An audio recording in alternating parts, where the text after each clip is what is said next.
The Democratic National Committee has issued corrections to previous left-wing convictions that have now become inoperative.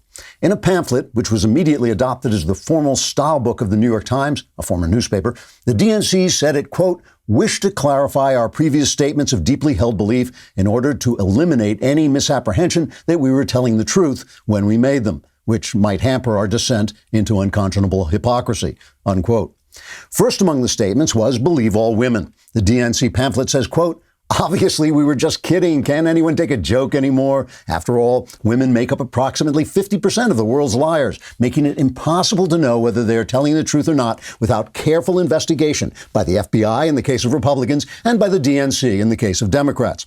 Only after it is determined whether the accused is a Republican or a Democrat can we know whether the woman should be, in the first place, believed or, in the second, ignored, then rejected, then quietly destroyed, unquote.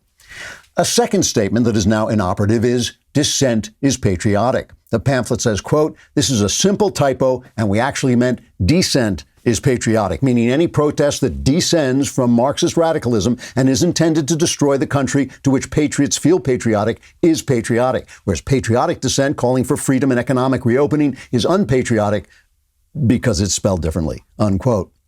This brings the pamphlet to the third statement, flatten the curve, which the pamphlet says, quote, was clearly intended as straightforward advice to sinker ball pitchers in baseball and should not imply any promise that we would reopen the economy after protecting our hospitals, as that might result in the re-election of Donald Trump, whereupon believe all women and dissent is patriotic would instantly become operative again, and the printing costs of this pamphlet would be a total loss. Trigger warning, I'm Andrew Klavan, and this is The Andrew Klavan Show. Hunky-dunky, life is tickety-boo.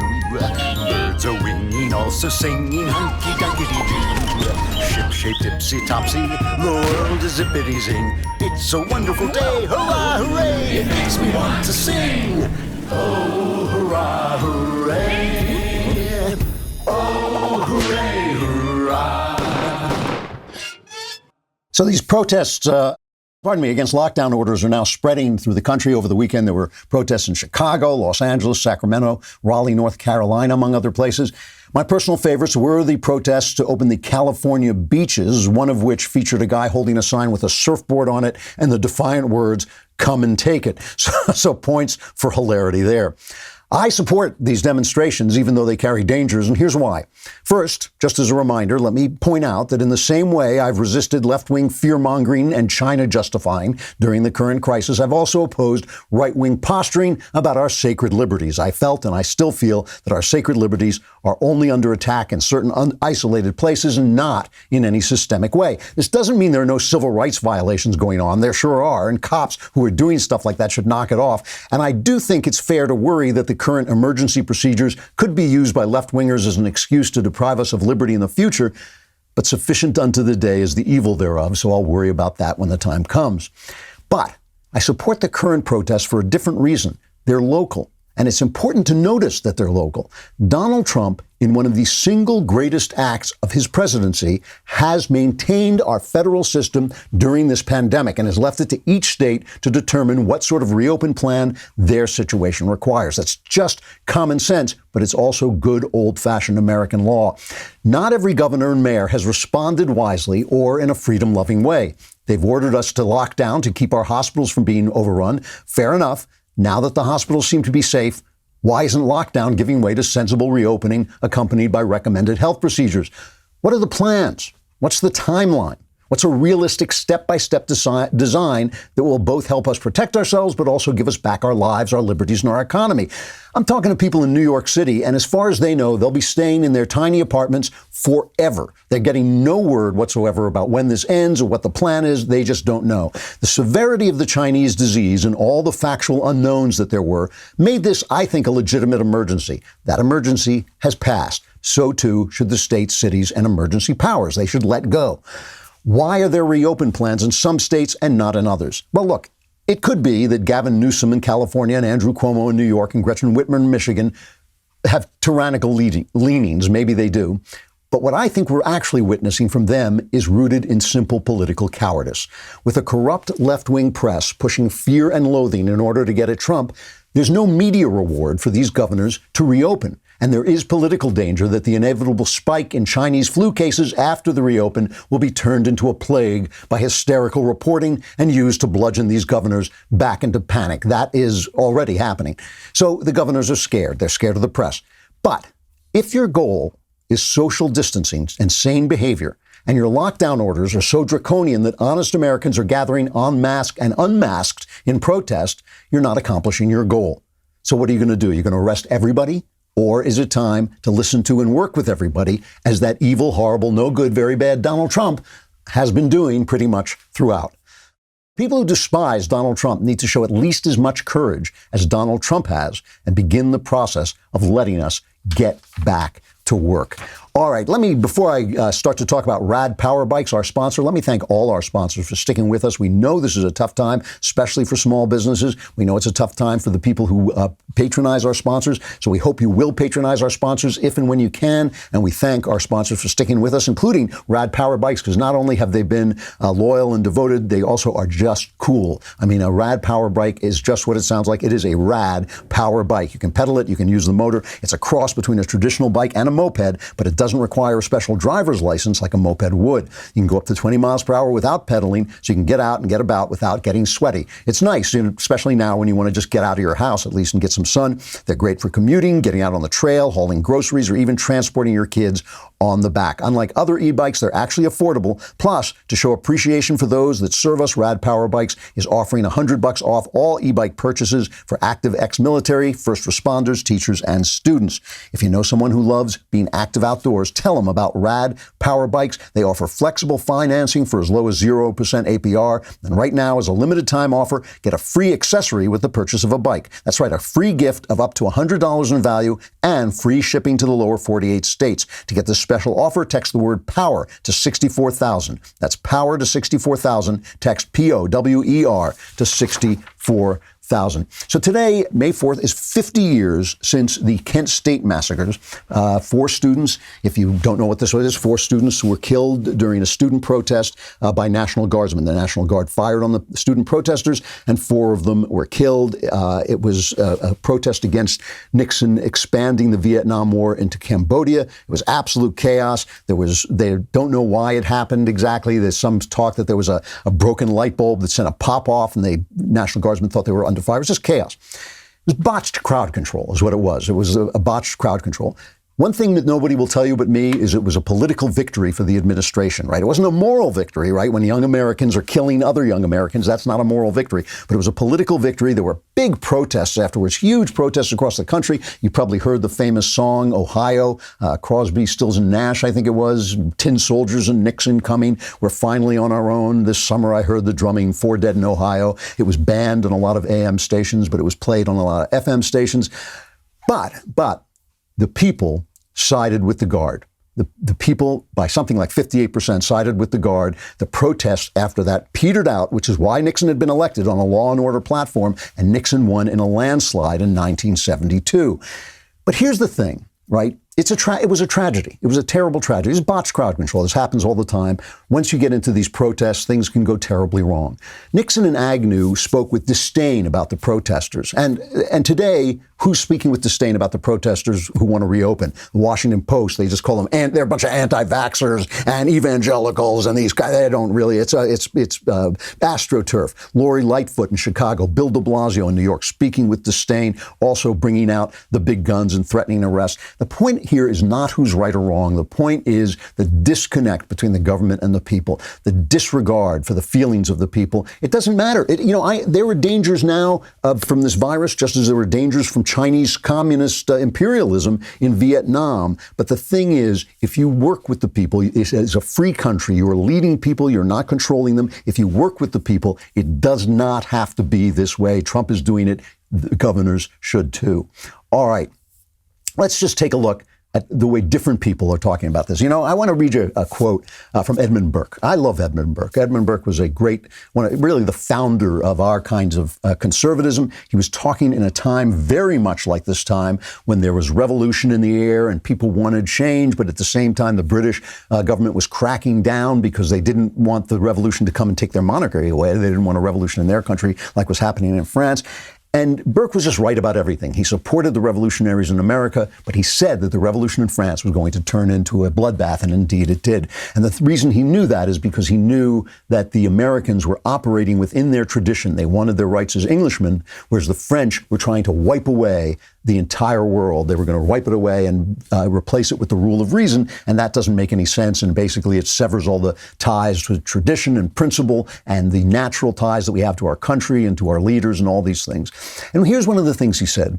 It is better to cherish virtue and humanity by leaving much to free will, even with some loss to the object. In other words, it's better to have a little less virtue and humanity, but more free will. Even if you lose some virtue and humanity, better to have free will. It's better to leave much to free will than to attempt to make men mere machines and instruments of a political benevolence. The world on the whole will gain by a liberty without which virtue cannot exist. A big theme of mine. You can't have virtue unless you choose virtue. It's not charity if the government comes and takes your money away and gives it to someone else. It's charity when you reach into your pocket and give money. And conservatives do that more than leftists because they believe in individual humanity and individual free will and in individual charity and virtue. So let me just play you two clips. Here's Trump yesterday. He was with Martha MacCallum. This is going to be cut 10. Martha MacCallum and Bret Baier. They interviewed him outside the Lincoln Memorial, or actually within the Lincoln Memorial, and people were allowed to send in video questions and ask him things. And here is what Trump said about the people's fears and reopening. Cut 10. I think you can really have it both ways. I think a lot of people want to go back. They just want to go back. You see it every day. You see demonstrations all over the country, and those are meaningful demonstrations. Oh, it's big stuff. But you also have some people that are very scared. Probably everybody's scared when you get right down to it. It's a terrible thing that happened to our country. So, in other words, he hears both sides of the story. He understands that there are two things going on, the economic woes and the health woes, and he gets it. We all get it. And he was talking about the fact that 60-year-olds should stay home. Saving the Klavan. That is the president's. I mean, he doesn't want to come out and say that because it sounds a little too individual. It sounds like he's only trying to save me, which of course he is. That's what we should all be doing is save the Klavan. But he was at least talking about the fact that, the older people should be more protected. The younger people, not so much. And obviously there's going to be costs and benefits all along the way. Here's Chicago Mayor Lori Lightfoot, a communist, got 13. We will shut you down. We will cite you. And if we need to, we will arrest you and we will take you to jail. Period. There should be nothing unambiguous about that. Don't make us treat you like a criminal. But if you act like a criminal and you violate the law and you refuse to do what is necessary to save lives in the city in the middle of a pandemic, we will take you to jail. Period. You tell me where the fascists are. You tell me where the authoritarians are, where the evil Hitler Donald Trump is. That was the voice that we heard, that I heard. I was there when the Kent State massacres took place. That was the voice that we did hear from the administration, that law and order voice. But the thing is, the protesters, at least at Kent State, were rioting. These people want to go to work.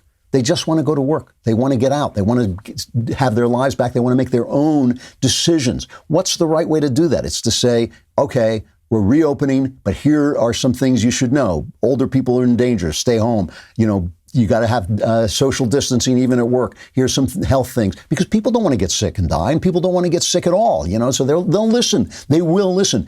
Who is the voice of authoritarianism in this country? It is now the left. If it weren't the left, if it were the right, I'd probably be on the left. It is this that I oppose. It's not, again, I always think there are arguments to be had, there are compromises to be made. It is this. It's the shutdown of free speech. It's the shutdown of free action. It's the disbelief in the Constitution. It's the disbelief in the individual. These are the things that I oppose. And this is the reason I find myself on the right. And here's the thing. Their results are going to be worse. Their results. Here's Deborah Birx, the doctor in the administration, talking about the way she feels when she sees these people, because in California, I think it's Huntington Beach, which is called like Surf City, 100th of the population, 2,000 people out of 200,000 people, poured onto the beaches, right? And this is Deborah Birx as a doctor, her reaction.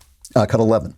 It's devastatingly worrisome to me personally, because if they go home and infect their grandmother or their grandfather who has a comorbid condition and they have a serious or an unfortunate outcome, they will feel guilty for the rest of our lives. So we need to protect each other at the same time we're voicing our discontent. So here's the thing. Obviously, with doctors, this is true of Fauci and with Birx and with all of them, they have one thing in their mind, right? First, do no harm. They have one thing, which is keeping people alive. They're not thinking about the economy. They're not thinking about the fact that the economy will kill people. And also, it's not just death. It's also the destruction of a way of life. It's also the destruction of your business, your dreams, your hopes, everything. All of that figures in. There are plenty of people who are taking a very small chance of death, young people who can go in and keep their businesses alive, and other people can attend and use those businesses without that. But this is her job.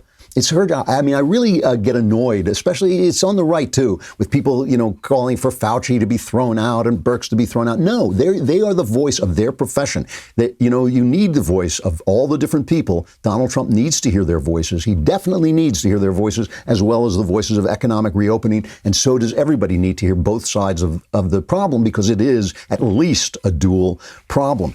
But here is the thing. If she is afraid of what's happening, then how do you stop what's happening? How do you stop people from pouring out onto the beaches? How do you stop people from protesting? You basically got two choices. You got the Soviet choice, you got the American choice. The Soviet choice is you build walls and you arrest people and people disappear and you take them off the street. That's happening. It's happening in New York. I mean, people are being arrested in New York for just walking around, for just opening their mouths and telling the police they're wrong. Violence is going on. That is really happening.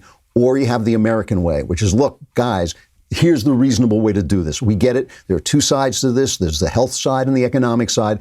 Let's work together to get this done. We are just your elected officials. We work for you. Let us help you. That's the way you do it. That is the way you govern in a free society. That is the voice of Donald Trump, except when he's talking to the press. And if the press would stop reporting on themselves, some of them might even hear the voice of Donald Trump, which is really an American voice. The one place that has been going really well is in Florida. Florida is a mystery. They don't know why they were predicting that Florida was going to be Italy. It hasn't been. They don't know whether it's because of social distancing. They don't know what it's because. But one thing that did happen there, was that Ron DeSantis said he's now preparing to open the state today, right? And he let people kind of decide in their own localities what they should do. He let mayors decide. Here he is talking, cut 12, about what's happening there. The only thing we have to fear is letting fear overwhelm our sense of purpose and determination. We need to focus on facts and not fear. And I think that there's been a lot that's been done to try to promote fear. We were told over and over again Florida was going to be just like New York when it came to the coronavirus. Well, let's look at the tail of the tape. How close were we to New York? Fatalities. Obviously a much different picture. It's a much, much different picture. And remember, this is where a lot of the spring break stuff was happening. And some of those people went home and they went to different states. But still, it's much, much different. And part of the reason is because he has run that state like an American. He has run that state like an American. He has told people what's going on in your town, what's happening, take care of it, do what you got to do. That's the whole point of federalism. The whole point of federalism is to get the power centers as close to people as you can. It is simply untrue that all power is wrong, that all state power is wrong. The state has to have power. We know this because we tried having America without a constitution when we started, and we needed a much stronger constitution. We need power. We need centralized power. We need individual power. But the more power should be as close to the individual as possible, so he can make those protests when he needs to, so he can go right to the source. And if your answer is, we will arrest you, we will take you away, we will cart you away, you've lost the plot of America. I mean, this is a thing. There's a group of conservatives, Art Laffer, Steve Moore from the Heritage Foundation. They're putting together a rating of the different states, 50 different states, 50 different behaviors, who had the best behaviors. So far, apparently, Colorado, it's a Democrat, Ron DeSantis in Florida, Brian Kemp in Georgia, Pete Ricketts of Nebraska, Kevin Stitt in Oklahoma. These are the people who have done well. And we're going to look and see this as the facts come in. We're going to see who does it. And that's because Trump has done the right and the American thing. He has let the states decide for themselves. The states should do the same thing for the people. All right, let us talk about, as we're talking about our great sponsors, what is a greater sponsor than rockauto.com? Not only do they do a great job, but you get to say rockauto.com when you get spare parts for your car. If your car's got a problem, what do you not want to do? You do not want to get in your car and drive to the spare parts store and stand online with a bunch of other people and then have a guy breathe on you while he tells you you he doesn't know anything but will look in his computer, you can look in your computer using rockauto.com. It's so much easier than walking into the store. The rockauto.com catalog is unique. It's remarkably easy to navigate. Rockauto.com is a family business. They've been serving auto parts customers online for 20 years. Rockauto.com, or as we like to say, rockauto.com, always offers the lowest prices possible. No matter what you need, they will get it for you at the best price they can. Best of all, prices of rockauto.com are always reliably low, and they're the same for professionals and do-it-yourselfers. Why spend up to twice as much for the same parts? Go to rockauto.com right now and see all the parts available for your car or truck. Write Klavan in their How Did You Hear About Us box so they know we sent you, and also write Klavan in their How Do You Spell Klavan box, because they need to know that you know how to spell Klavan. It's KLA. Weirdly, that's just what I was going to say.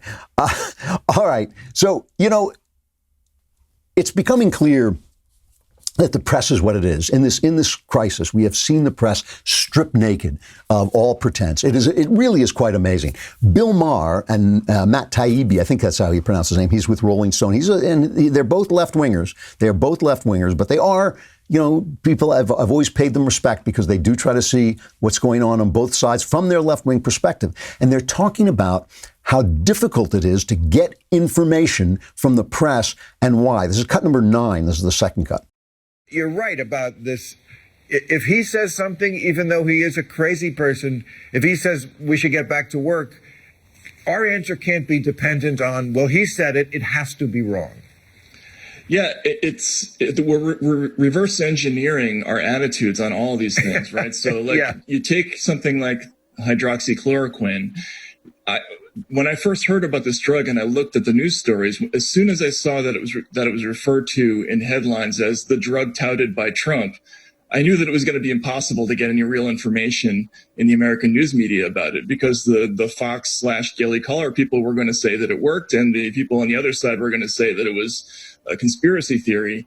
You literally have to go to foreign news sources to try to figure out whether this drug actually works or not, because that's the important question, not whether Trump is right or wrong here. I sometimes hit the press for making themselves the story, but the press now is the story. They have succeeded. Congratulations. They have made themselves the story by doing exactly what Taibbi is talking about, which is reacting to everything Trump says just to get Trump in exactly the same way they did exactly the opposite to Obama. And it is amazing to me, and we'll talk about this Biden thing in a second. We'll talk about the Biden charges. It is amazing to me the self-blindness that we're experiencing, the fact that the press is actually defending itself from what is so clearly a fair charge. They keep saying, well, the Republicans are not honest. Nobody's honest. I'm not talking about the fact that Republicans are the greatest people on earth. I'm not talking about the fact that conservatives are right about everything. I'm talking about the fact that we need a free press and we don't have one. We have a press that's been corrupted, and it's been corrupted by the institutions. It's been corrupted by the leftist takeover of the institutions. They're talking about Sweden. And the thing about Sweden that's really interesting is that Sweden didn't shut down. They did give instructions on how to be careful to a people, again, who are very homogenous and very much have their unified culture. The numbers of deaths have been very high when compared to the countries directly surrounding them, the other countries like Finland that surround them that are like them. But at the same time, we don't know if those deaths are going to be high on the long timeline, because eventually people are going to come out and go to work, and those people will get infected. That's the crazy logic of Eric Garcetti in L.A. saying, well, we did such a good job of keeping you indoors. Now you have no immune system, so you have to stay indoors forever, and then you'll be safe. And you can't do that. That's just not going to work. So what Sweden is saying is, look, everybody's going to get this eventually. Let them get it now. We'll protect the old age homes, but let them get it now, and we'll work it out, and the economy won't be destroyed. So Taibbi is trying to figure out what's happening in Sweden, and here is what happens to him on this. This is cut 8. I think what's so interesting is the coverage of it is just astounding, because they cannot get away from the narrative of this red-blue argument. Like, they can't just tell us whether or not Sweden's approach is working. They have to couch every headline. They're always saying things like, conservatives see hope in progressive Sweden. And then if you read the body of the article, it will say something like, yes, it's working, but what the right wing doesn't understand is that this culture depends upon a strong belief in the role of the state in society. In other words, they're couching the whole story as what the important thing is whether conservatives are right or wrong about Sweden, whereas that's not what's important. What's important is, is their program working or not? And I think that's been a problem throughout this crisis. We cannot excise Donald Trump and the Trump argument from anything that we talk about with this crisis, whether it's hydroxychloroquine or the WHO or whatever. And that's a real problem. See, what to me is important and interesting about this is that it's a sophisticated analysis of what the press is doing. It's not just somebody on Fox screaming about the unfair press. So that was a sophisticated analysis. The only place you hear that kind of thing is here. You hear that from me, right? And so the fact that these two liberals are talking like me is important. It means that something has happened during this moment when there's really only one news story that everybody's focusing on. I know there are other stories, but this is the big story, and it's brought this kind of focus and spotlight on. And with Trump doing his daily briefings, it's just been very obvious. And this Biden story has spoken to, there are occasionally times when I look at something like this and I think, maybe all the evangelicals are right. And this is like a punishment from God. Maybe God is right. I don't actually think God works that way, but I think it is a sinful world. It's a broken world. But I don't think God says, oh, you did this, here's a punishment for that. I just don't, my observation is that's not the way things work. But I sometimes wonder if what God is saying in moments like this. And one of the things that is true is that every story has emphasized the corruption of our press. And I believe this is the central problem in the country. I believe fixing the corruption of the press, making the press more fair, making the press more responsible to all the different sides is possibly the key thing to getting a key step to getting our freedom back. And the difficulty of it is, of course, we can't do it by law because of the First Amendment. And I believe that is right. But we have to do it by shaming. We have to do it by boycotting. We have to do it by suing when we're lied about. All that stuff. And what's funny, just for comic relief here for a moment, here is Trump at this thing with Martha and Brett Baer at the Lincoln Memorial. And one of the people says to him, I really like your press briefings and I like what you're doing and all this, but could you stop with a nasty tone toward the press? And Trump says basically no. This is cut one. I am greeted with a hostile press, the likes of which no president has ever seen. The closest would be that gentleman right up there. They always said Lincoln. Nobody got treated worse than Lincoln. I believe I am treated worse. You're there. You see those press conferences. They come at me with questions that are disgraceful, to be honest, disgraceful. Their manner of presentation and their words. And I feel that if I was kind to them, I'd be walked off the stage. I mean, they come at you with the most horrible, horrendous, biased questions, and you see it, 94 or 95% of the press is hostile. And yet, if you look in Florida today, we had hundreds and hundreds of boats going up and down the intercoastal, Trump. We have tremendous support, but the media they might as well be in the Democrat Party. And why, I don't know. He goes on to say, why, I don't know when I'm doing such a great job. So here's the joke, and this really is wonderful. He says, the press treats me worse than the press treated Lincoln, right? This is from Emily Jashinsky at the Federalist. The reaction from the press, okay, here's from Raw Story. Lincoln was assassinated. Disgust follows Trump's claim he is treated worse than Lincoln. And here's Yamiche Alcindor, who's been held up as an actual reporter when she's obviously just a left-wing activist on PBS. She says, video of Trump sitting at the feet of the Lincoln Memorial saying he is being treated worse than President Abraham Lincoln, who was assassinated after freeing enslaved people across America. Just John Harwood, CNN White House correspondent. Trump tells Fox Town Hall he's treated worse than Lincoln was. Brian Tyler Cohen, nothing speaks to Fox News' failure to even pretend to be a credible news source. It's not just Trump is to blame, it's Fox News. More than hearing Donald Trump claim he's being treated worse than Lincoln and not asking a follow-up on that one because Lincoln was assassinated. Now, obviously, he didn't say he was treated worse than Lincoln. He said he was treated worse than Lincoln by the media. Lincoln was not assassinated by the media. He was assassinated by an actor. And Trump has been treated badly by actors as well, but not as badly as Lincoln. I'll give them that. But even when he complains about the press, they lie about him. Even when he complains that he's being mistreated and his comments distorted by the press, they distort his comments and lie about him and treat him unfairly. So they can't stop. They literally cannot stop. And this is the thing that keeps getting me, because I know a lot. I've been in the press. I've been a reporter. I've been in journalism. And I know these people, and I know that they're not bad people. And I wonder, like, when you have to distort what somebody is saying, as obviously as you did there, not to mention Charlottesville, not to mention drinking Clorox or whatever, all that distortion, do you never say to yourself, if I have to keep distorting what he says, is he really saying that, and am I not lying? I mean, I look at things all the time where it'll say so-and-so right-winger destroys left-winger, and I'll look at it and think, hey, he didn't destroy him, and I won't play it, or I will play it and say that's the truth. If you're distorting and lying, ask yourselves why you have to do that. All right, let us talk for just a moment about the double tumbler promo, because, you know, we still have to save the Klavan. And obviously, this is our main principle, our main project that we all have to do, because remember, you only exist in my imagination.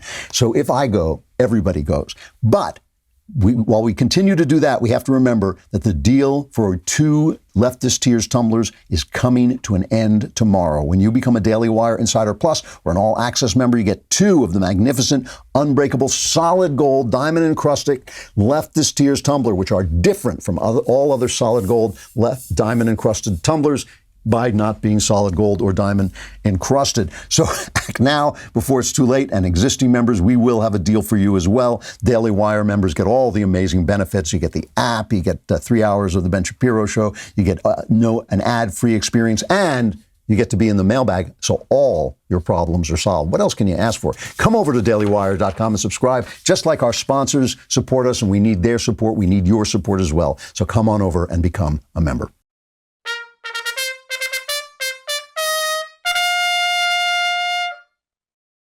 So speaking about the press and how it's the press is the story and how it has become naked in this moment, let's go back to the Biden story, because you heard us covering this way before anybody else really picked it up. We've been hammering at it because it's about the press. You know, it's interesting. Tara Reid, the woman who accused Biden of attacking her, you know, she has withheld comment. Apparently, she canceled a Fox News show, and she's withheld comment after Biden did an interview with Mika Brzezinski on Morning Joe. She says she wants to think about how she's going to respond. Now, I don't know if that means she's going to say, oh, it was all a lie, it was all a hoax. I have no idea. And I hope she doesn't, only because then the press will say, oh, look, all the conservatives were wrong and you know, she was lying. It's not about that. It is not about Joe Biden yet. It is about Joe Biden when there's enough proof and we see what's going on. But right now, this is about the press. Let me read you a little bit of a New York Times editorial that came out over the weekend saying that this has to be investigated. Very serious from the New York Times editorial board.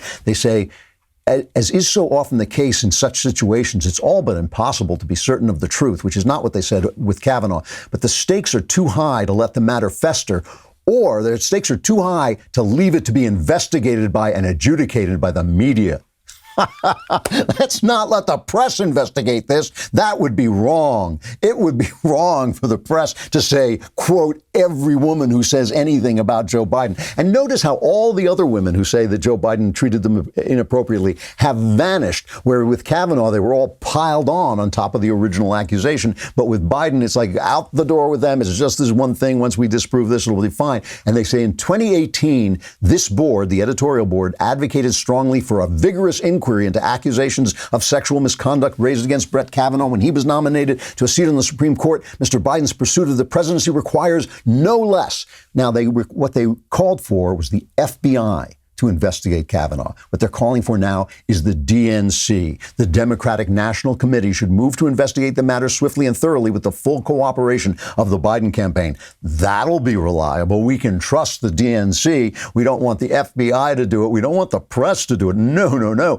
It is amazing to me. It is just amazing to me. And again, I don't think that these are sinister cartoon villains going, now we'll lie about this. I think they are truly, truly self-deceived. They must be. They must be self-deceived. No one could behave this badly, naked in front of everyone. They are the emperor. They really are the emperor who thinks he is wearing magic clothes that he can't see, but everybody else can see. And you listen to them deflect. They'll say, well, Trump also had all these problems with women. It's about the press. Is anybody going to argue that Trump's problems have not been investigated, that accusations have not come forward about Trump? Is anybody going to argue that the press has gone easy on Donald Trump? No, it's not about that. It is about the difference between the way they cover Democrats and the way they cover Republicans. So let's take a look at Mika Brzezinski. She did a decent job interviewing Biden. It is not her fault that the rest of the press has gone so easy on him. She did ask fair questions. Here's cut 3. He says, Biden, by the way, said it never happened. This thing never happened. Do you regret what you said during the Kavanaugh hearings? What I said during the Kavanaugh hearings was that she had a right to be heard. And the fact that she came forward, the presumption would be she's telling the truth unless it's proved she wasn't telling the truth. Or not proved, unless it's clear from the facts surrounding it, it's not the truth. As we look, this is I'm sorry. Go ahead. Please. Sleepy Joe Biden, who has no clue what the hell he's doing. So what he said was, she has to be heard, but that's not what he said originally. Play cut 5. This is what he was saying before. Women should be believed. The presumption should be if the woman comes forward, she's likely telling the truth as a presumption that the man is telling the truth. I believed her when she came forward. We want to make it real clear. It's on us. It's on everyone to intervene, to stop abuse when they see it. Silence is complicity.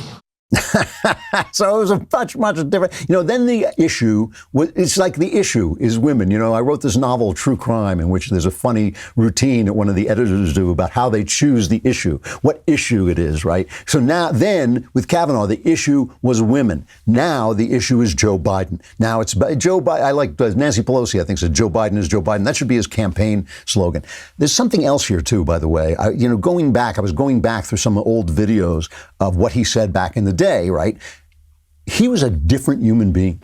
He was a different person. 1 year ago, he was just a different guy. I mean, listen, here's just from September, okay? Just from September of, I think this is September of 18th. Try cut 6. How would you suggest that the Senate handle these allegations? I think they should do an FBI investigation. We did that for Anita Hill. Took 2 days, number one. And number two, most importantly, Anita Hill was vilified when she came forward by a lot of my colleagues, character assassination. I wish I could have done more to prevent those questions the way they asked them. I hope my colleagues learned from that. She deserves to be treated with dignity. It takes enormous courage for a woman to come forward and the bright lights of millions of people watching and relive something that happened to her, assert that something happened to her. And she should be treated with respect. That's about 2 years ago. That's a different man. He speaks then with clarity. The guy was always as dumb as a doorknob, but still, he speaks with clarity. He can finish his sentence. He doesn't get lost. He doesn't forget things. That's only 2 years ago. The guy, I said this a while back, the guy is deteriorating in front of our eyes. That is not the same person that is talking today. And that's another thing they're just not covering. It just doesn't exist. It's all evil right-wingers and evil, it's just like Taibbi said, it's all about the person who makes the charge, not about what's actually happening. That's a different guy than is talking now. This guy has deteriorated in a very, very short period of time while no one is covering it. And so, the fact, Martha Raddatz had Ronna McDaniel, the head of the RNC, on. And she actually said, although I have to say, Martha had the good nature to drop her eyes and not look at the cameras. She said it. She said, no, ABC has been covering this Biden story. ABC has been covering this. And Ronna McDaniel opened up and let her have it. And it was I'm going to play it because it's so precise that it is amazing that Martha Raddatz could think that ABC has covered this story and there's no double standard. I'm going to take issue with the media ignoring this. It has been appalling, the hypocrisy as to how Brett Kavanaugh was treated versus Joe Biden. Brett Kavanaugh, every accuser was put on TV. It was wall-to-wall coverage. They went into his high school yearbook. They said he needed an FBI investigation. Michael Avenatti was on TV accusing him of gang rape from an accuser who'd never even met Brett Kavanaugh. And then you go to Joe Biden. 5 weeks of silence, 19 interviews without a single question. He won't let people go into his records in the University of Delaware. They're calling on the DNC to do the investigation. It went from me too, me too, me too, to move on, move on, move on in a nanosecond because he's a Democrat. And the hypocrisy is appalling, and it's not just from the Democrats, it's from the media. And I'll tell you, I think any outlet that conducted those 19 interviews and didn't ask a single question should be disqualified from conducting any part of a presidential debate. One of the things about democratic governance, about debating with people that you seriously disagree with, is that if you can, if it's possible, it is really helpful to attribute goodwill to your opponent. This is one of the things that the Democrats have done that has really made it impossible for us to have debates. They basically call us racist, they call us sexist, they call us phobic this, phobic that. We're bigots, we're evil, we're this and that. And we've always said this, that the right thinks the left is wrong, the left thinks the right is evil. If you attribute goodwill to your opponent, and I know you obviously can't always do this, but if you can do it, you will get a much more clear sense of who they are and what they're trying to say. So let's attribute goodwill to Martha Raddatz. I mean, that was, that what Ronna McDaniel said, every word of that was true. Every word of that was precise, accurate, and detailed and true. And my question is this. Okay, Martha Raddatz is over at ABC. I think that's at ABC, where George Stephanopoulos is killing stories about Jeffrey Epstein, for all we know.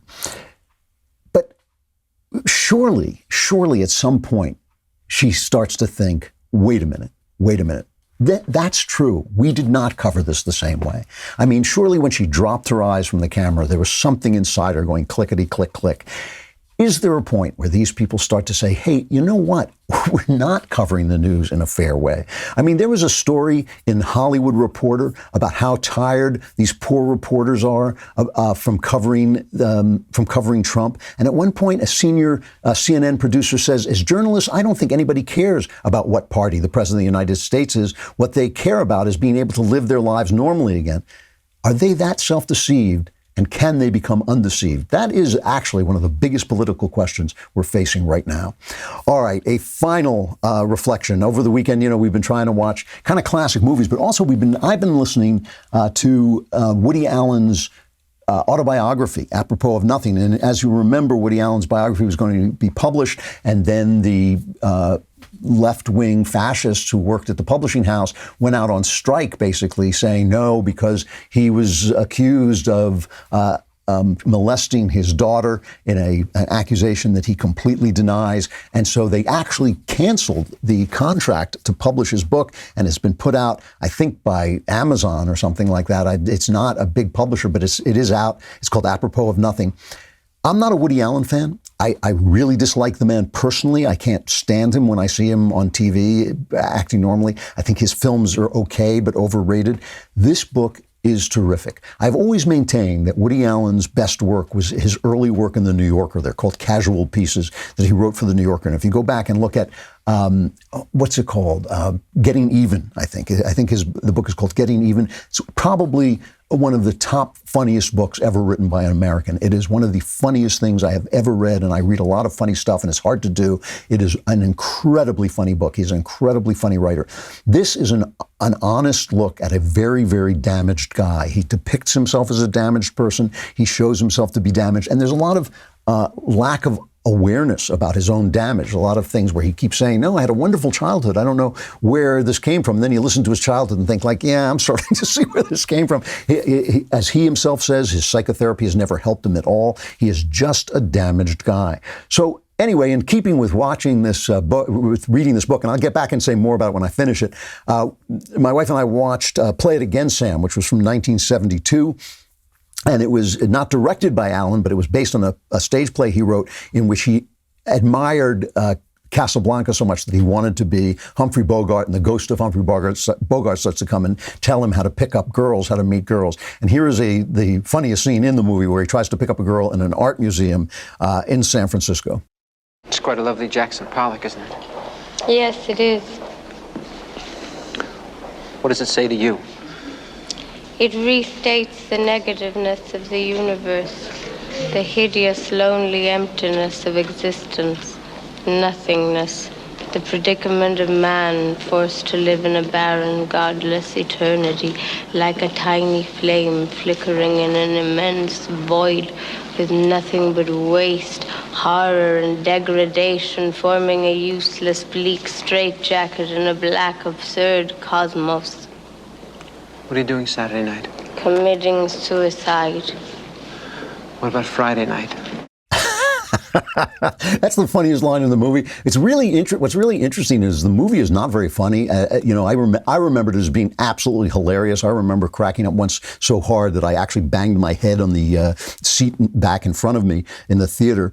It's not that funny. It's a lot of physical humor, a lot of slapstick, throwing things around. I've always just thought the guy was overrated, but he is when he's funny.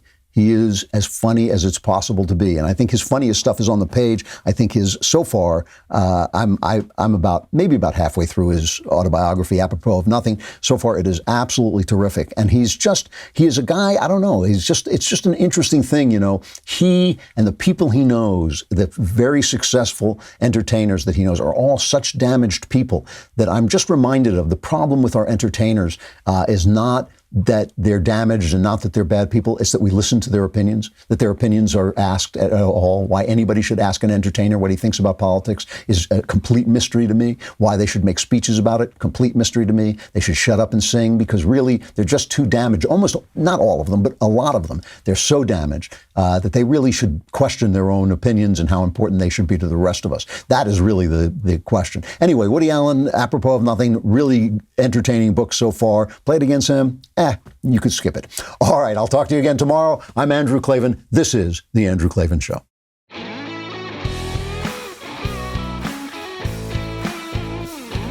The Andrew Klavan Show is produced by Robert Sterling and directed by Mike Joyner. Executive producer, Jeremy Boring. Technical producer, Austin Stevens. And our supervising producer is Mathis Glover. Assistant director, Pavel Wydowski. Edited by Adam Sayevitz. Audio mixed by Robin Fenderson. Hair and makeup is by Jesua Alvera. Animations are by Cynthia Angulo.